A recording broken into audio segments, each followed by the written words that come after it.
Nagsalita ang Diyos Ama. Ang anak kong sinisinta ay narito. Dinggin ninyo siya.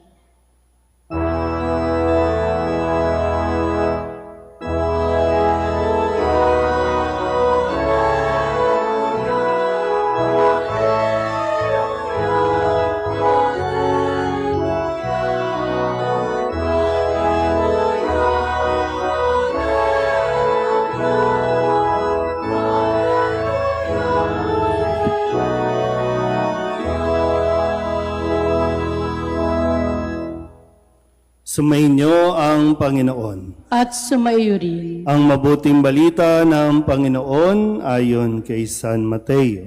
Papuri sa iyo, Panginoon.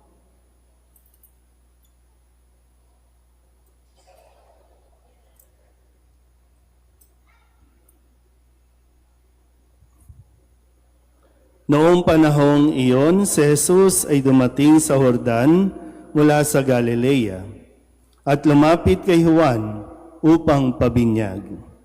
Sinansala siya ni Juan na ang wika, "Ako po ang dapat binyagan ninyo, at kayo pa ang lumalapit sa akin." Ngunit tinugon siya ni Jesus, "Hayaan mo itong mangyari ngayon, sapagkat ito ang nararapat nating gawin upang matupad ang kalooban ng Diyos." At pumayag si Juan. Nang mabinyagan si Jesus, umahon siya sa tubig, nabuksan ang langit at nakita niya ang Espiritu ng Diyos. Bumababa sa kanya, gaya ng isang kalapati, at isang tinig mula sa langit ang nagsabi, "Ito ang minamahal kong anak na lubos kong kinalulugdan." Ang mabuting balita ng Panginoon. Pinupuri ka namin, Panginoong Hesukristo. Isang magandang umaga po sa inyong lahat. Palapakan natin ang Panginoon.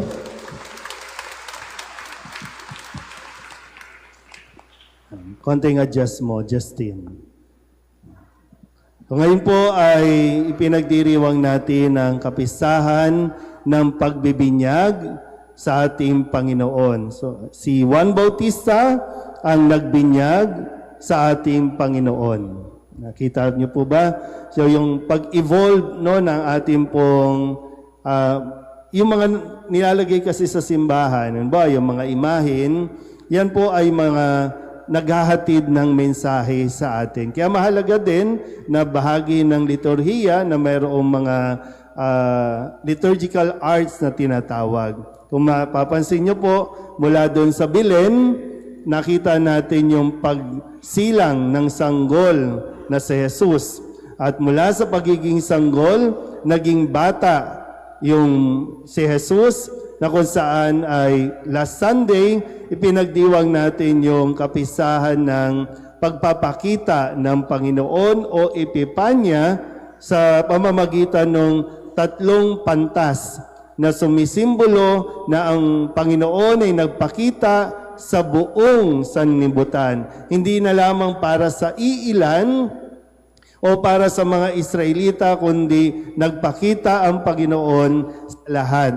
Na ang Diyos ay totoong na may mukha, may laman, hindi na lamang ito hangin, apoy o kulog, kundi dahil kay Kristo nakita natin ng mukhaan ang Diyos.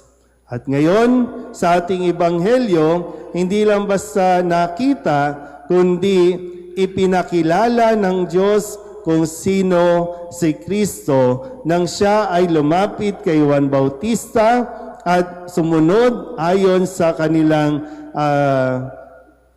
itinuturo, nagpabinyag kay Juan Bautista at nung siya ay binyagan, lumabas ang Espiritu Santo at ang tinig na nagsasabing, "Ito ang aking anak na lubos kong kinalulugdan." Hindi lang nagpakita, kundi ipinakilala ang bugtong na anak. Na ibinigay hindi para magparusa, kundi para maligtas ang tao sa kung sino mang sumampalataya sa Kanya. Kaya, ito yung nawa, bago kayo umuwi, pagnilayan muna ng mabuti, tingnan po ninyo ang larawang ito, at hayaan ninyong mangusap ito sa iyo. At ano ba ang sinasabi ng ating pagdiriwang na ito sa ngayon? Ano bang sinasabi nito sa iyo? Kasi kung tutusin, yung halimbawa ni Juan Bautista, yung halimbawa ni Kristo, ito ay mga larawan ng kababaang loob. Humility. Sabihin nyo nga po, humility. Ano ba pag sinabing humility? Yung patuloy kang nakatapak sa lupa, patuloy kang nagpapakumbaba sa kabila ng katanyagan, sa kabila ng pagkilala sa iyo. Kasi kung babalikan natin, ipinakilala si Jesus, una ipinakilala ni Juan Bautista. Ito ang kordero ng Diyos na nag-aalis ng mga kasalanan. Kasunod niyan, ipinakilala siya mismo ng Diyos, ito ang aking anak, lubos kong kinalulugdan. Pero ano ang ginawa?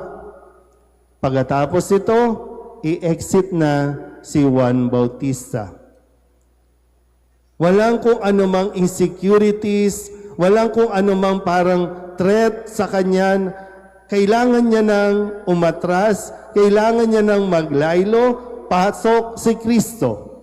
Siya naman ngayon ang gaganap ng kanyang misyon. Nagampanan na ni Juan Bautista ang kanyang misyon, ngayon si Kristo naman. Si Kristo kahit nasa kanya na ang kataas-taasang pagkilala, pero siya ay nanatiling tagapaglingkod na sumusunod sa kagustuhan ng Ama. Kaya maganda nga paalala ito nitong mga nakalipas na araw, nakalipas na linggo. Marami tayong nasaksihan ng mga tuwang-tuwa kasi lumabas na yung result ng kanilang mga exams. Marami ng bagong lawyers, bagong teacher, bagong nurses. May additional na sa kanilang mga pangalan, Reynante Engineer, Reynante Doctorate, lahat na nandiyan dyan. At ang problema lang, nakakalimutan nga natin na manatili tayong mapagpakumbaba. Habang dumadami ang ating mga nakasunod sa ating pangalan, kahit nga bago sa pangalan at pagkatapos ng pangalan, lumalaki na ang ating ulo. Na nakalimutan natin na ang lahat ng ito ay dahil sa pagkilala ng Diyos sa atin. Pero nakakalimutan nating kilalanin ang Diyos na nagbigay nito sa atin. Diba? Napakaraming tao ang madalas nakakalimot sa puntong ito, sa bahaging ito, na kaya ka binigyan kasi kalakip ng pagkilala ng Panginoon kay Kristo ay yung kanyang misyon at responsibilidad. Kaya pagkatapos ito, tuloy-tuloy na yan si Kristo. Dire-diretso na yan. Maghahanap na yan ng kanyang mga alagad. Magtatawag na yan ng mga alagad. Magpapahayag na yan ng mabuting balita. Tutulong na sa mga bulag, mga pilay, mga inaalihan ng demonyo. Hindi niya gagamit. Bakit ko gagawin yan? Anak ako ng Diyos. Kaya niya gagawin dahil siya ang anak ng Diyos. At lahat ay ipinagkatiwala sa Kanya ng Diyos. Sabihin nyo nga muna sa katabi ninyo, huwag kang mayabang, ha? Tamo, natatakot kayong sabihan, no? Kaya nga, maging sa simbahan, di ba? Anong pangalan mo? Choir ako ng Saint Joseph Gagalangin. Kaya marami din sa amin dito nagpapataasan, nagpapayabangan kasi ginagamit yung pangalan. Ako ang coordinator, ako ang head dito o kung ano man. Anong pinagkaiba natin dyan sa labas? Anong pinagkaiba natin sa mga na mga talagang nagyayabang dahil sa kanilang mga achievements sa buhay? Kaya muli, paanyaya sa atin, katulad ng ni Juan Bautista, ang ating Panginoong Hesukristo, gaano man tayo katanyag, huwag nating kakalimutang kilalanin ang tunay na kumikilala sa atin. At hindi ka man kilalanin ng tao, hindi man i-appreciate ng tao ang iyong ginagawa, tuloy mo lang ang paglilingkod. Ituloy mo ng may kababaang loob at isang araw, maririnig mo ang pagkilala sa iyo ng Diyos. Amen.